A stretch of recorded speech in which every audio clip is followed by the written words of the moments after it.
So I'm not trying to convince you of anything, but I'm just tired of fighting. Mm-hmm. So I just was like, all right, so maybe I'll happy wife, happy life it in order to survive the marriage. Mm-hmm. I basically was just giving up.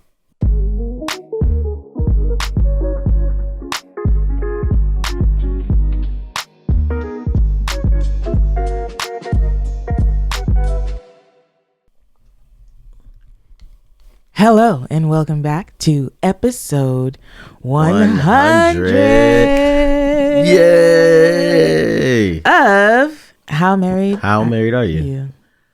We should have had it like really nailed by 6:30 in the morning. Okay, so let's do it again. No, just say How Married Are You? That's what I was saying. How married are you? Here we go. My name Beleaf. This is Yvette, and we've been married 9 years. Live in California. Got four kids. Relationships scary, and it's very necessary that we share our love and struggles, and we ask how married are you? Every Tuesday and Thursday, shawty. If you're listening, you're in a wedding party. It's okay. I forget. What? Yeah, so sorry. Anyway, it's chocolate baby story time. Chocolate baby story time. It's chocolate baby story time. 1, 2, 3, and it's chocolate baby story time. Okay. I can go. Yeah, you go. Y'all, let's just say it is 6:30 in the morning, but I've been up since 3. Yeah, babe. Oh, no. Yeah. It was last night. It was this morning, early this morning, that I was like, I'm done having children. You are so flippant. I am so crazy. I know, but I was like, I can't do this anymore. At one point I was like, I just want to turn over and sleep on my belly and like not have to worry about if I'm going to elbow a child or any of the things. And I feel bad too because Uzi right now is suffering from a huge eczema breakout. It's pretty bad. And so last night you guys don't got to send us any creams or anything. Yeah, please like that. don't. We went through that with the last baby. Yeah. And we got like mad creams and we're like, why are we putting this stuff that's not approved? Yeah. So thank you. I know my DMs are going to be lit, my emails. We've kind of gone through this and we kind of know the path to take. The next step is an allergy test. I have scheduled a doctor's appointment for Uzziah actually for tomorrow. And hopefully we can get a blood test ordered, or I don't know when they do the skin test. But anyway, we're going to get it figured out. So anywho, yeah, we were up all night. I had to like get socks and put them on his hands so he could stop scratching. I moisturized his skin, and eventually he was happy, like he had the socks on his hand and he just kept clapping his hands together and looking at them and just being silly and cute. But it was awful and I just couldn't get back to sleep. And I was just like, yeah, I'm over this. I'm ready to just Yeah, I would love that. I would love you to be free that way. Anyway. Let me think, man. Let me think. Anaya. Did we talk about how... Did we talk about Anaya right now? Well, did we talk about the puzzle from last week? No. Okay. So, man, Anaya and I have like really been... kind of connecting a little bit more. You know what I'm saying? So Yvette, every like 5 minutes, she's like, Mom, can you cuddle with me on the couch? Can you love me? She's like, Mom, give me love. Yeah, give me love on the couch. Give me love. Give me love. Or like if she's tired, which was the case last week, she was like, Mom, give me love. And me, you, and Uzi, give me love in your room. Which means she was tired and she went to lay down. Yeah. So anyway, I sat her down and I was like, Nah, if mommy is busy, you can always get love from me. I will always give you love. I'll stop whatever I'm doing to give you love. And she was like, okay. And she, like, we laid on the couch and her skin was itching or her eye or, she broke out in hives. So I like laid down with her and I started playing these old school songs. And so oh my gosh. I was playing, I forget the name but I Just Friends, I think, by Biz Markie. I can't remember the exact name, but oh baby, you got what I need. Oh my gosh, we were singing that together, and she was so adorable. And you say he's just a friend. Oh baby, it was the most adorable thing ever. And yeah, I look forward to more of those like daddy daughter singing things. And that was it. Like, that was the end of our little cuddling session. But yeah, it was pretty cool. I don't know. All right, we here, episode 100. We are, guys. Got a lot to cover. So, I'm sorry, go ahead. No, go ahead. After episode 98. No. After episode 96. Yeah. Episode 96 was rough. Episode 98 was worse. And then we did 99 and act like nothing happened. But stuff was still happening. And so Yvette got to the point after 98. She was like, why are we doing this? She's like, what are we doing this for again? Because, after reading the comment section, and it just was so much, like, so many people were like, y'all be all right. And so many people were like, oh man, we praying for y'all, and thank you so much for sharing yourself, sharing your, this moment. And then some of you guys were like, y'all need a break. Y'all need to stop y'all need to take a sabbatical because this is rough. And then a lot of you guys were like either Team Glen and Team Yvette. And I don't necessarily know you can be team either of us and not and be like officially a part of the wedding party. You gotta be team us. You know what I'm saying? Like, yeah. So go ahead, babe. Yeah. So, I've actually been in the comment section less and less the more we go, just because I have to protect my mental space.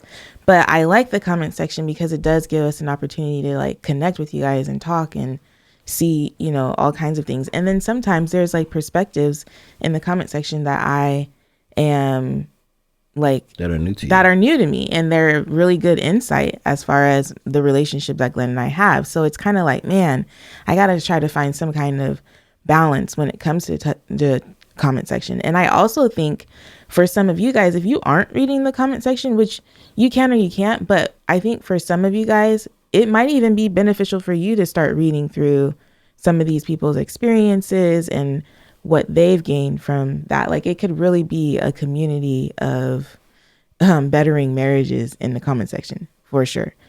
But after the last one, and it's not necessarily a ton of people saying not horrible things, but there is comments like, why is Glenn with Yvette? Really? I didn't see that comment. Like, not so much like, why is Glenn with Yvette, but basically like Yvette doesn't appreciate the man that Glenn is, which kind of like made me really sad because I really do appreciate the man that Glenn is. And I know who I have in him as like my husband and partner and the father of my children. And so it's like, and then I know it doesn't matter. Like, so I was reading the comments and then I was starting to question like, Glenn, do you know that I appreciate you? Do you know that like, I love you? And I'm like, they're getting into my head, but I know what we have. And so I was just like, I don't like the comment section. Yeah. And so another thing about the comment section that I like, my philosophy is, why is your camera on right here? It's not on. It's just, or is it on? It's on Zoom. Yeah. Like, one thing that like, for me, like, I understand about it is like, cause I've been doing it a little bit longer. So I'm just kind of like, yeah, some people who comment these type of things are so involved in your relationship, they don't have their own, you know what I'm saying? So this is literally like a soap opera for them. You know what I mean? And so, they don't mean any harm. They just don't know what not to say, and then you got to take everything with a grain of salt because, we are the ones that like sleep together and like look each other in the eyes and do life together and work together. And like, it's really our problem. You know what I'm saying? So, the fact that we are able to do that and work on these, things, I feel like you know, I feel like it's a good thing that we Yeah. get to do this, you know. And so everybody else has an opinion, but they don't necessarily have a vote, you know. And so yeah, so tell me about your. Yeah, and so I was like, why? You know, and and then I, went into our email and I found this, or actually this young lady sent us a DM and she's like, read my email.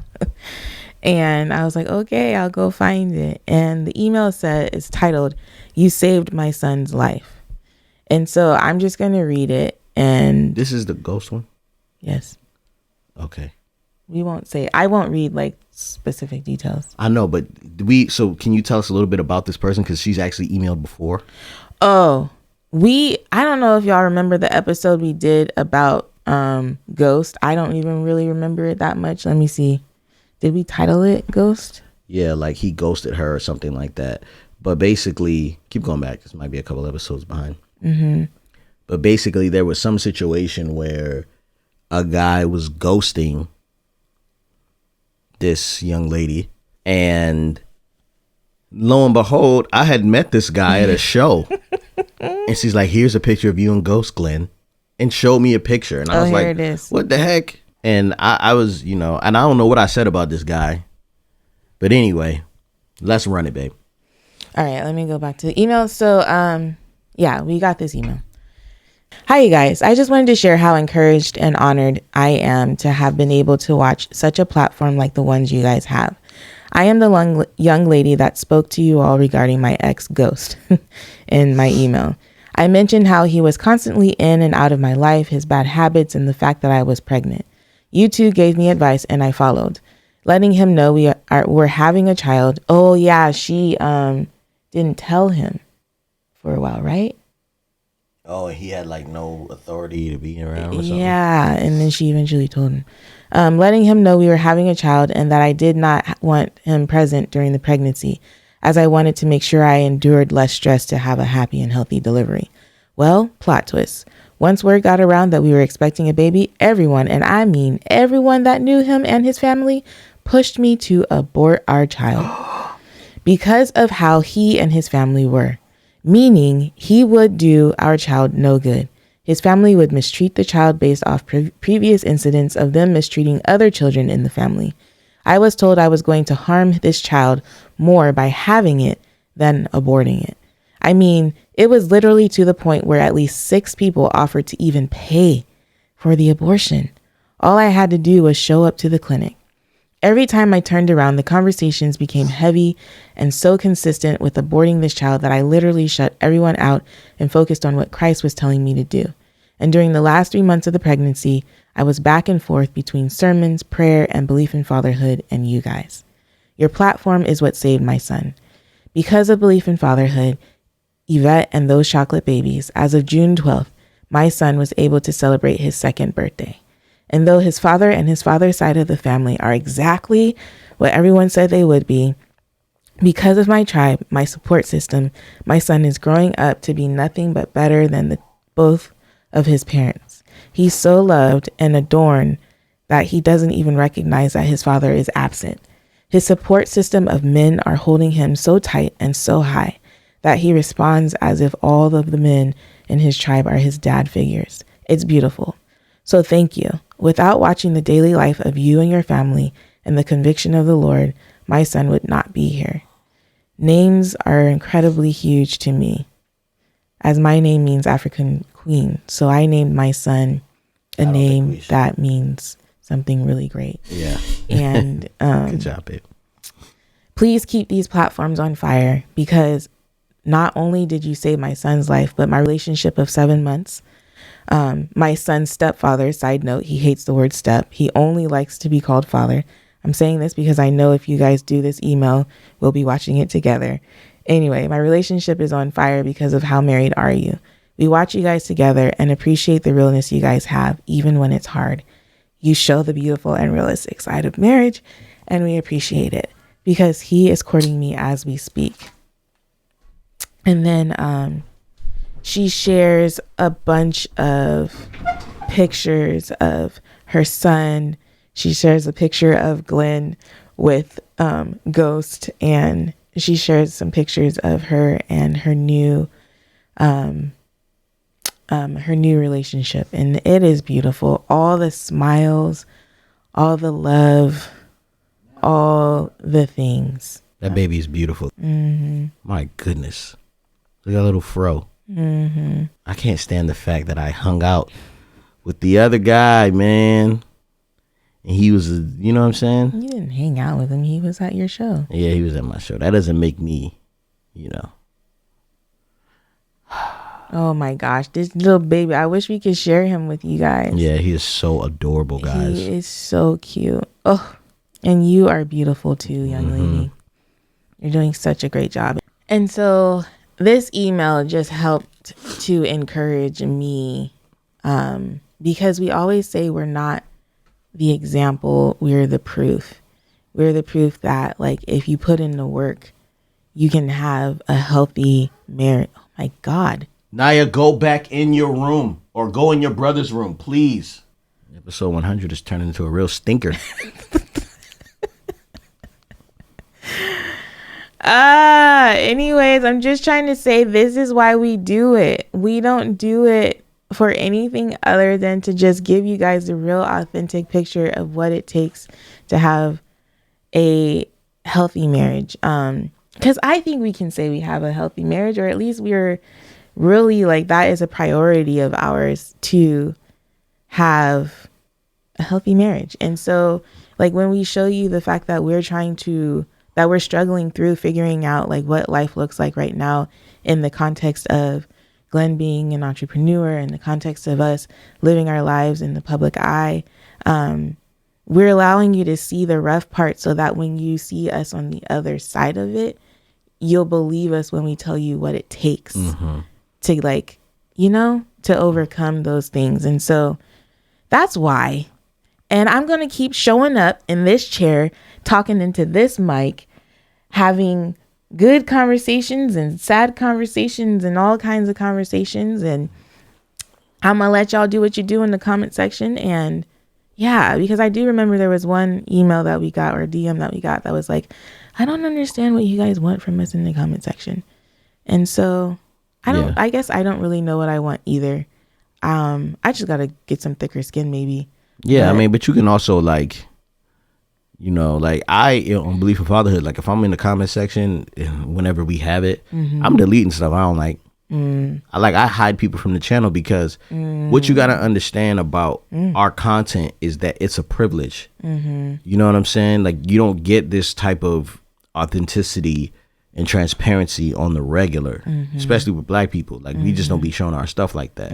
So our stuff is a privilege, and if you're gonna watch it, you're not gonna contaminate me or make me feel like I'm, you know, I don't trust your comment. You know what I mean? I don't know if that's wise for this, because it feels like more commentary. You know what I mean? But if someone's in there, like, some, you know, the type of comments I get on Belief in Fatherhood is like, obviously you beat your children, obviously you hate Uriah, obviously, you know what I'm saying? Like, you're such a bad dad. Like, that's not even true. And you know, or your kids are so ugly. And then in some of the racist stuff, it's like, yo, you know what I'm saying? Like, you don't belong here. You know, this is my comment section is for us, you know, the real believers who consistently comment and talk. But if you're just a passerby, then just keep walking. Yeah. You know? Yeah. So thank you for this comment. This email. Thank you for your email. That was, like, it was just so timely. I needed it. It was a good thing for my heart. And so in the last episode of How Married Are You on Ask Us Tuesdays, what are we calling it? We were like, oh my goodness, there was an email that was like, before episode 100 hiatus, and we found it. Yeah, because she replied back, and here it is. She said, episode 95 inspired me to write this email to you. My husband won't leave his job. My husband is one of those amazing persons. He is the most faithful person I've ever met. And I am not only talking about in our relationship, because you don't get an award for being faithful in marriage, because that is an expectation. The man is faithful. If I was to rename him, I would call him Faithful. I have seen friends mistreat him and family take advantage of him, and he turns the other cheek without calling them out. Oh, he hates confrontation. He, an exceptional friend and family member. I am nothing like that. I am straightforward. I'll bounce if I am mistreated. I don't hold a grudge, but I'll definitely check you and distance myself afterwards. Family not exempted. He is the only person exempt from this behavior from me, but he allows everyone to mistreat him, and he either says nothing about it or does little to change it. I hurt when he hurts, but I've learned how to handle this from friends and family. However, I can't allow him to take this from his job. I am literally in tears writing this email. My husband is a faithful employee. I am an employee who started planning my resignation the moment I started my job. I consider my job as a stepping stone to get where I am going, but I think he sees it as more of a relationship. Gosh, I don't know. They won't pay him what he is worth. He is badly underpaid according to research and expert advice. When he goes to interviews and they ask him if he can leave in 2 weeks, he hesitates and tells them that this might be a bad time to leave and that he would want to give his current employer a month's notice instead of 2 weeks. This has happened twice. And to be fair, it's terrible time to leave his company, but they would figure it out. I am sure that when they are firing persons, they don't consider if it's the best time or for the employee to be looking for another job. It's business. Recently, his job got a big contract that is worth millions of dollars. When he heard, he was super excited because he thought finally he will get a promotion and a raise. The excitement was short-lived. He was in a Zoom meeting a few hours later and heard that he will not be getting a promotion or a raise. I have never seen him cry or tears even in his eyes. But I looked at his face as he was in the Zoom meeting and my heart broke so badly that I cried. Not about the money, but about the worth and disappointment. I started crying when I saw how saddened he was. But that didn't inspire him to leave, to take the chance and jump. Deep down, I feel like he is comfortable and wants to stick with what he knows, and I can never to respect that he would accept crap from people in the name of comfort. Okay, it's their money. It's their promotion. If they don't want to give you, then leave, bounce. Yet he stays at his current job, just being hopeful. I do not understand. But now it's more than that. We are trying to buy a house and one of us needs to make $20,000 more to qualify for the mortgage. He is worth that $20,000 more. Employment experts told him that, and he can enroll in a program that can solidify that. But yet still, he doesn't really want to enroll in the program, has a degree, and he is not interested to go back to school. If he aggressively looks for another job, I and everyone else who knows details about the situation knows that he will get minimum $12,000 more. Yet he stays in his current job just being hopeful. I do not understand it. I work full time. We make the same amount and I don't want to quit my job because we are trying to have a baby and I wanted to stay until I go off on maternity leave.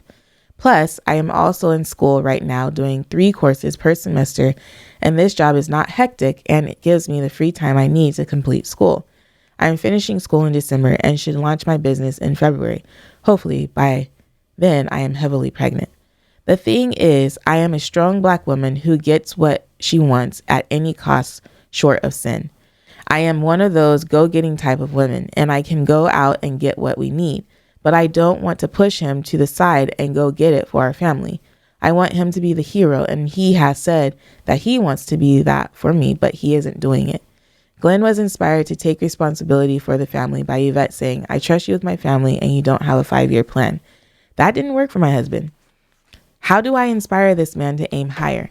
How do I make him see that he doesn't have to be so loyal to a company? How do I make him reach out for what he deserves? Should I just be okay and satisfied with whatever he has to offer?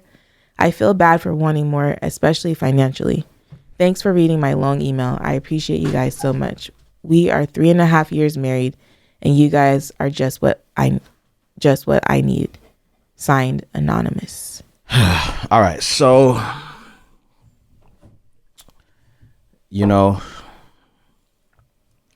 I wrote this song a while ago.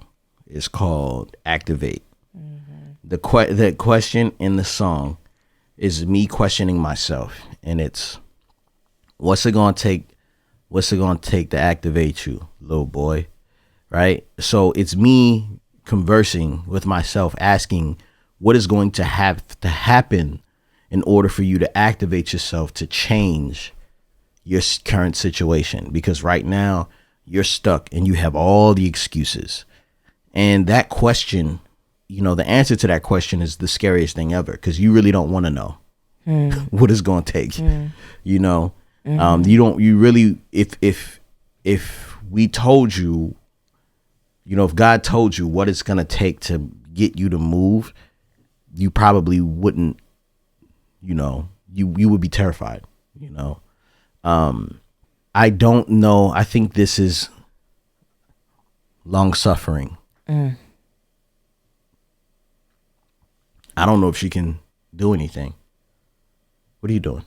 I'm trying to find something that I wanted to use to help her respond. Yes. Okay. Well, I think, I think this is long suffering. I think you're going to have to give this man time, because he's not that guy, and you can't make a man confrontational, because then you're being confrontational with him, and he's looking at you as not a place of peace. You know, what are you thinking? I'm not really sure. Like, I am kind of more so like him. Yeah. And I'm trying to think, like, Glen has been saying the same things to me for a while. And I feel like I'm just starting to hear him. And yeah, you know, like, I don't want to say just keep telling them, you know, just keep talking to him. But sometimes I just feel like it takes that. What? Hold on. So you think I can talk you into it? No.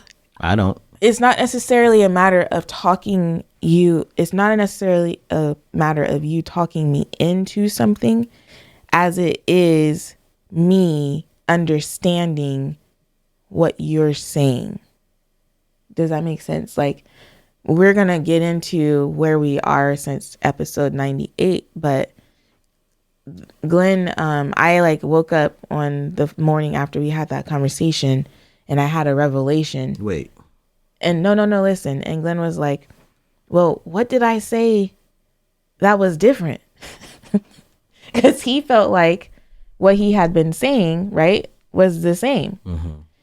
And I don't know that there was anything that he said that was different, but I think that the way that I was able to hear it was different, you know.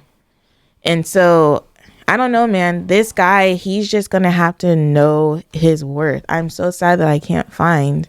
But we know a lot of men like this, and women. Like, we know a lot of people who are in this position, and just like, you're like, bro, you deserve so much more. But everybody ain't got it.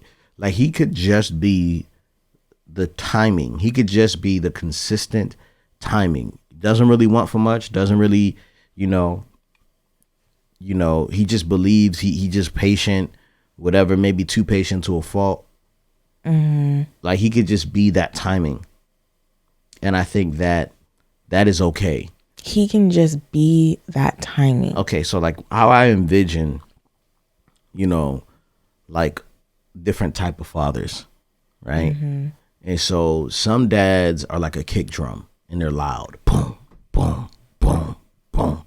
Some dads a snare. It's just like, you know, like you feel their presence. It's like crack. You know what I mean? Like you feel them when they walk into a room. They're exciting. You know what I mean? But some dads are really subtle. Some men are subtle. They're timed. They're like a hi-hat. And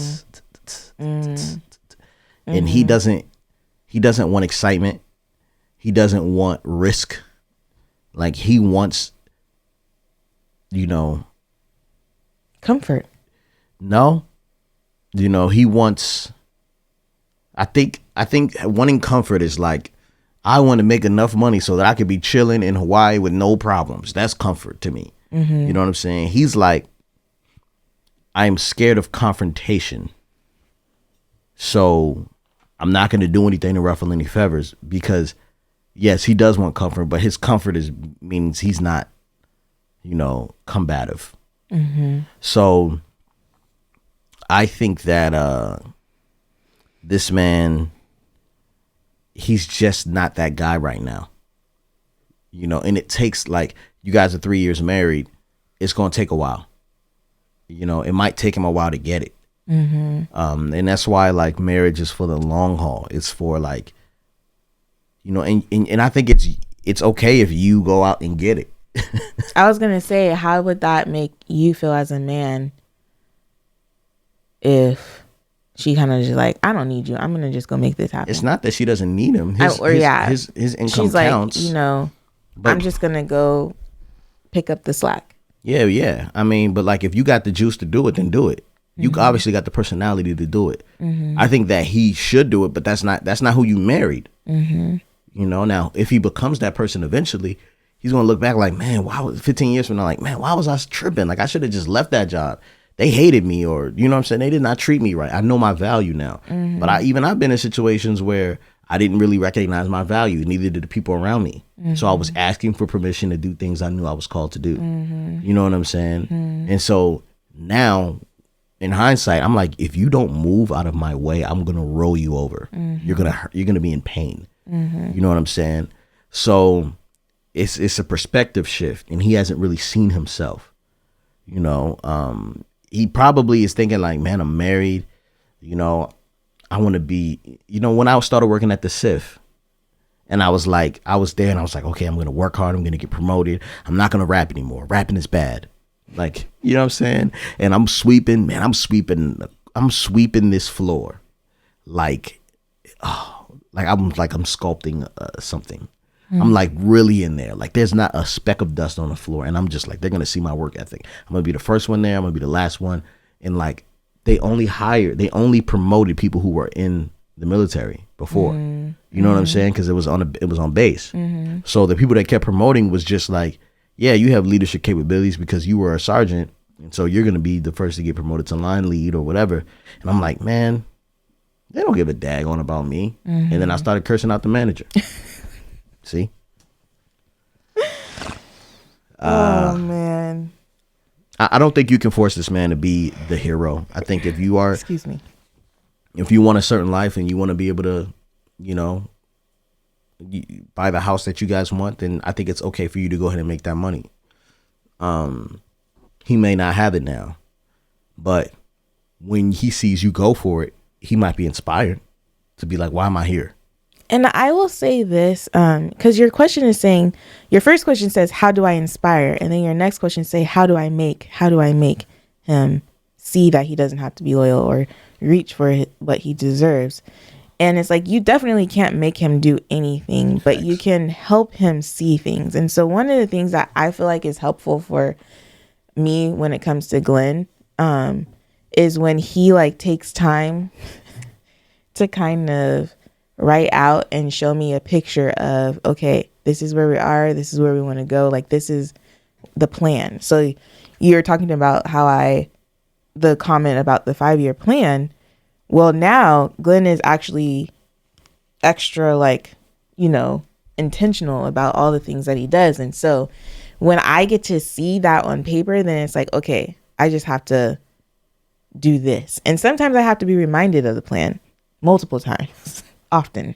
But I still feel like that is a helpful tool. So if you said you feel bad for wanting more, especially financially. Well, I think it's a good idea for you guys to maybe just sit out and write down like, okay, these are our financial goals. These are our, you know, relational goals. Like, these are goals that we have, and then kind of just see or communicate with each other, like how each of you feels like you're contributing toward that goal.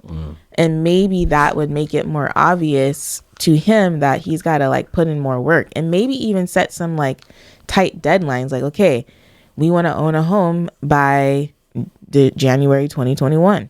You know, okay, so what's it going to take for us to do that?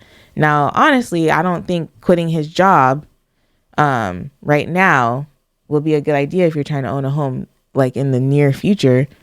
But, you know, yeah, I don't know, man. I just feel like, and maybe if you really do want him to quit his job and set you guys up better financially, then maybe you're going to have to postpone home ownership, or whatever it is. But he seems like he needs therapy. What do you mean? Because he doesn't understand his like honestly. So our couples therapist are after our last we're about to get into our story real quick, guys. After our last session, he asked us to listen to this podcast on scarcity mindset. I'm going to link that in the show notes below. You listen to it and then you see if he thinks that if you see if you think it would be good for him to listen to, because I think that there might be an element of that in his mind. Yeah. But he definitely my goodness, if we all were able to walk in the identity that God has given us and like the I am, you know, yeah, I feel like this world would have nothing on us, but some of us just can't get there. Yeah. Yep. What are you doing? I'm just thinking about like the whole scarcity conversation. I feel like you have the same for sure thing. No. As far as like friendships go and stuff like that. And they talked about that in the podcast. Oh, wow. Okay, cool. All right. So what do we... So I don't know if we helped you. You're probably like, dang, this is all I get before the hiatus. I think you need time. I think you need you need to check back in with us when we come back and let us know how things are going. But I think you need to practice a lot of patience here. And if you can go out and get it, I think you should go, you know. Because him watching you work hard is going to make him feel like, dang. It might activate him. Yeah, it might activate him. Yeah. Take hold of that. Okay, so after episode 98, it was a whirlwind.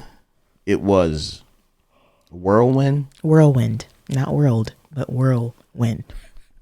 My whole world was winded. Let me tell you.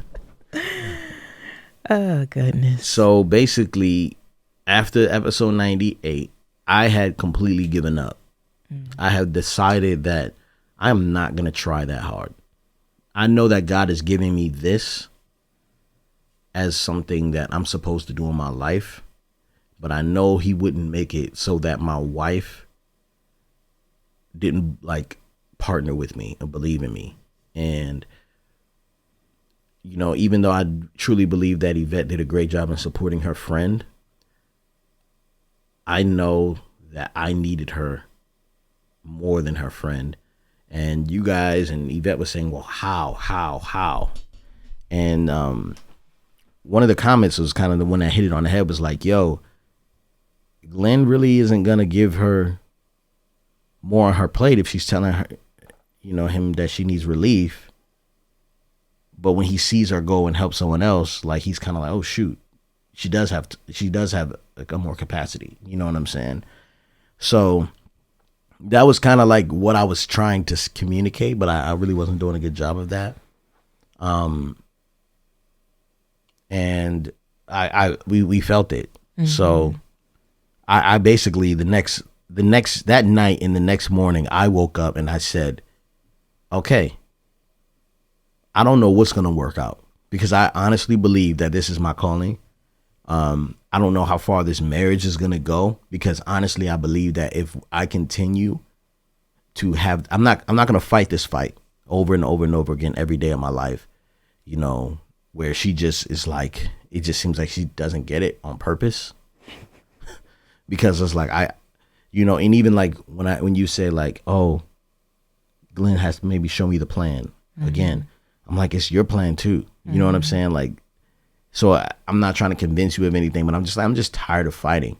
So I just was like, all right, so maybe I'll become one of those men who is just like, yes, ma'am, and like silent and not combative and just happy wife, happy life it, which really isn't who I am, but feels like what I would have to do in order to survive the marriage. So I basically was just giving up, you know what I'm saying? And Yvette had a whole different perspective.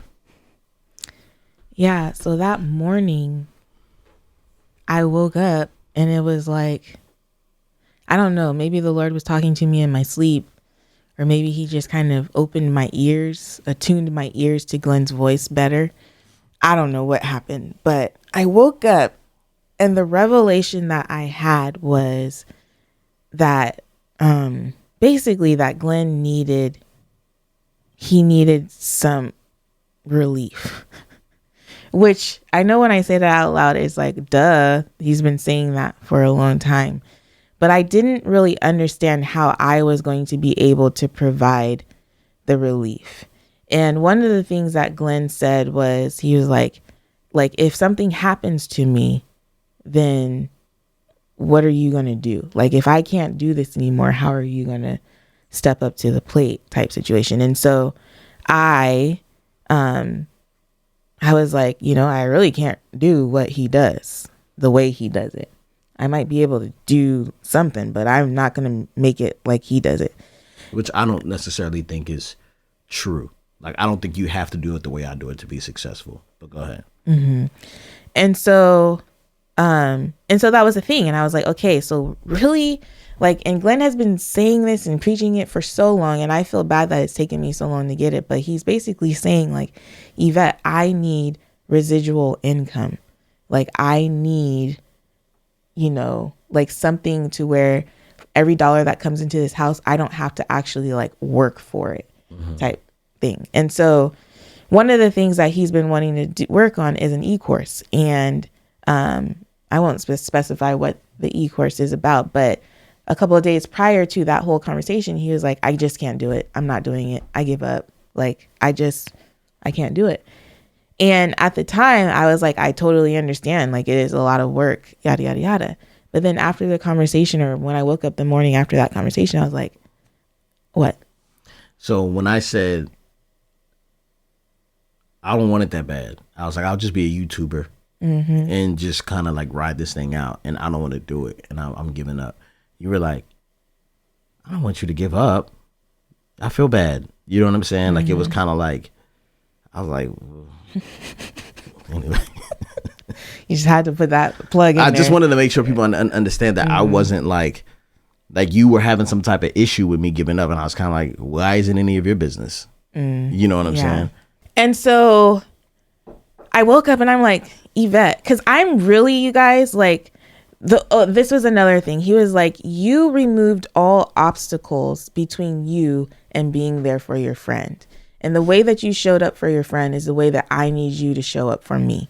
Like, I am literally in the same condition as her, but in a different context.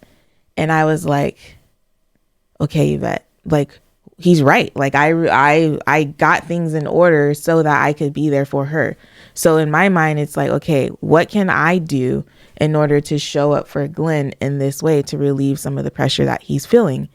And when I woke up that morning, I was like, I'm an educator. Like, I love to learn. I love to research. I love to like write outlines and do all kinds of things. I was like, I could basically just do all the research for the e-course and he can just show up and be the face of it. And so that morning, I kind of was like, I'll do this for you, because I believe that the e-course could make a lot of money and that it can kind of keep going. Like, it could just be working itself, basically. And I feel like I have the mind for that. So that morning I went to the store and I'm driving around, right? And I do like these drives where I'll go to the store, pick up something, and I'll just drive through the houses we couldn't afford. And basically I was like, buy houses. I'll never see y'all again. Houses, bye.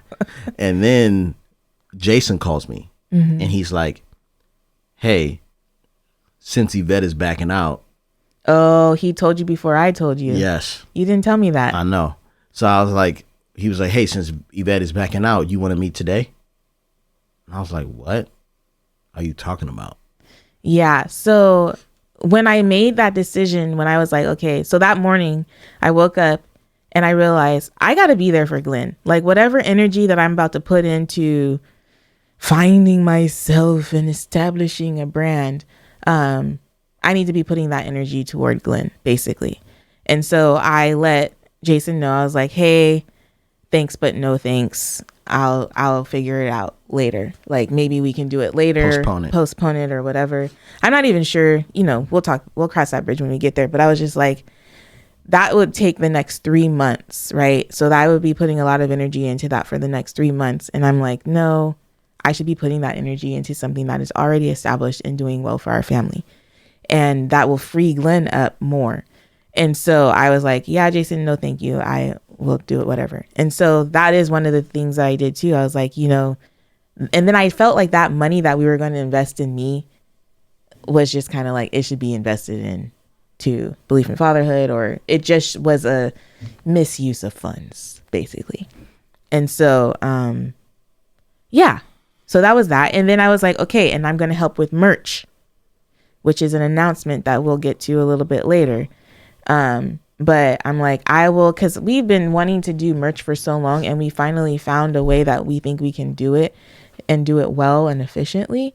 And so Glen is kind of one of those people that's like really like stuck in his head sometimes. And so the design aspect of it is like something that he's really like, that I feel like has gotten in the way of actually moving forward with merch. Sure. And so I'm like, okay, you can choose the designs and then I'll do everything else, Yeah. And so those were the two main things that I was like, okay, these are two things that will help bring income into our home on like without him having to do too much work and free him up a little bit. Right. And then so that morning I wake up and I present it to him and I'm telling him about it. She's so excited. She comes in. I was like, I have a proposition for you. No, I was like, yeah, can I talk to you for a minute? Because he was not really wanting to talk. I was like, this is the look that he gave me. He was like, you can talk, but I don't really like want to hear you. Yeah, like, didn't you talk enough yesterday? And then I said all of that I just said, and it was still kind of like, yeah, like I thought he was going to be really excited. Like, yes, she got it. Like, because I was confident that these were 2 ways that I could, 3 ways, because I gave up the $10K investment. I was like, these are ways that he would like believe that I heard him this time. And he just looked at me like, yeah, I don't trust you. I had trust issues that morning. I didn't even want to look at you. You know what I'm saying? And I just was kind of like, yeah, like,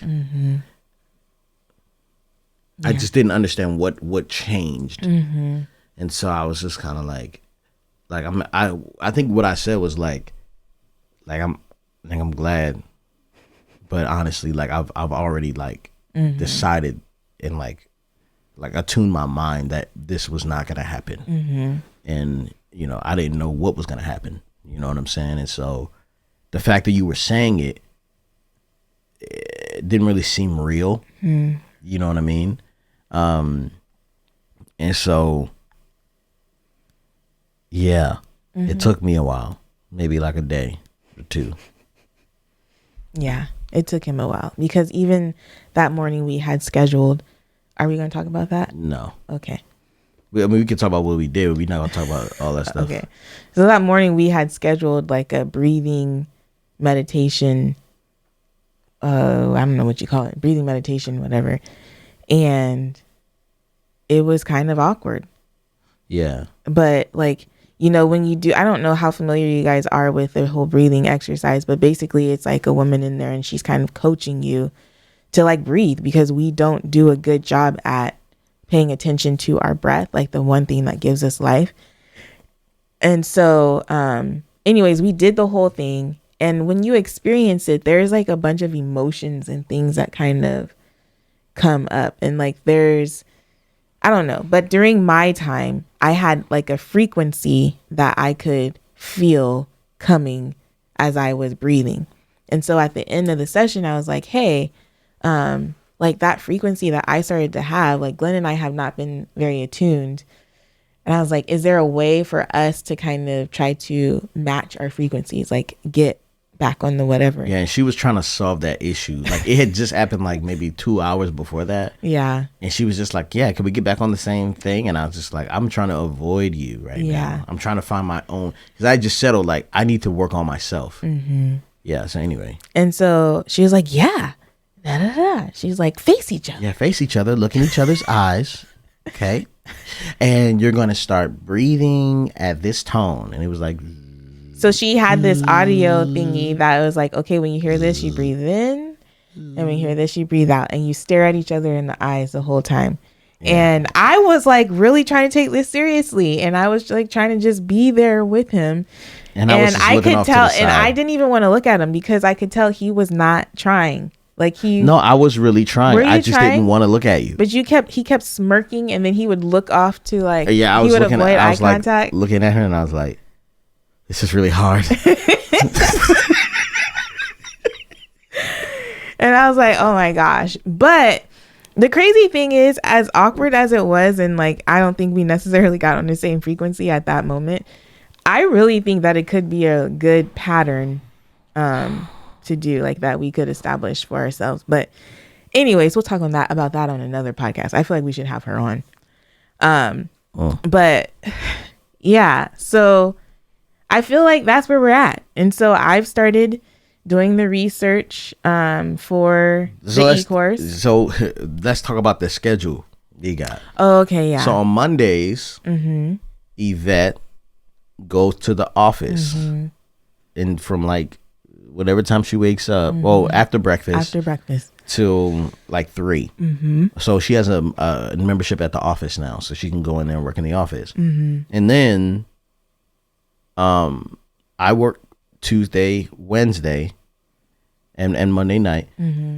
Thursday she goes back into the office and she works until, I guess today, like 1 or something like that, the 12:30. But like I get to take out I stay home and I take out one of the kids, and the nanny takes care of the rest of them. So I feel like it's like, and also we can shoot on Mondays and Thursdays as well, so I feel like some of like both of our needs are being met. And I just feel like for the first time we're working as a team. So the first Monday she left, she came back with like 6 or 7 books from Barnes and Nobles to research on the things we're going to do. And, she typed up a job description for the 2 new positions. No, I didn't. I mean, I started it, but we got one of our wedding party members, shout out to Charmaine, to help us with it. And you started it and Charmaine finished it. Yes, she's someone who has experience in HR, so she was able to really she was asking me questions and saying things and giving me insight that I didn't have. So we have 2 job descriptions written up that we're ready to put out and see if we can get a video editor and a administrative assistant for Glen. And so Yvette, like just in the past like couple days, like you've been like doing a really good job, and I just know you're excited. I am. And that's the thing, you guys. Like, so one of the things that I was realizing is that I needed a purpose. Like I needed a project. Not a purpose. Or like, but even like, like a purpose in this thing. Yeah. Like what are my contributions to belief in fatherhood? And I feel like right now they are a lot more like tangible for me. And so before it was kind of like, I know you need help, but I don't know what that looks like. And so now that I know what it looks like, I have like the energy and the whatever to put into it. Like Monday was wonderful. Yesterday was even wonderful. I was so productive yesterday, and I don't know, man. I feel like on the title of episode 98 was like, we are even more defeated. We're feeling even more defeated, and I'm feeling like now I feel equipped. I think we can hear that. Stomach is growling, guy. And now I feel like we're even more equipped, or I feel even more equipped to be able to really help push things along and hopeful, and like there's like a new energy in me. Yeah. I feel. Yeah. I don't know how Glen's feeling, but I feel excited. Oh, it's 7:30. Yeah, come downstairs, but don't come in here. Yeah. Yeah, I definitely feel a lot more excited. I definitely feel like there is like you know, something on the horizon I could look forward to. Yeah. Because before I just was so blocked by all the things. And I think that even you doing what you're doing helps you see that I could have never done it. Yeah. Like I would have never, and if I would have, you would have never seen me. Because to be successful in that space, like in the space that we're going to, it takes another level of dedication and almost, yeah. And so I would have never been able to do it. Even the e-course class we're taking was like, yeah, it's going to take this long. You know what I mean? And I was just like, oh my gosh. And so, yeah, it's a big deal. So I'm really excited about it. And I'm glad, like, I really appreciate you for trying. You know what I'm saying? I still wanted it. I think a problem though is like, I wanted it to be me telling you something and you getting it. But I feel like God did it. And I guess I was a little irritated. It's kind of like, I've been saying this for so long, you know what I'm saying? But I'm really just grateful, honestly, and very hopeful. Because now I don't feel like if we don't make it, it's my fault. Like, I feel like it's us, you know what I'm saying? But I don't feel like we're going to miss, you know? Yeah, and I feel like this too is allowing me to take a lot bit more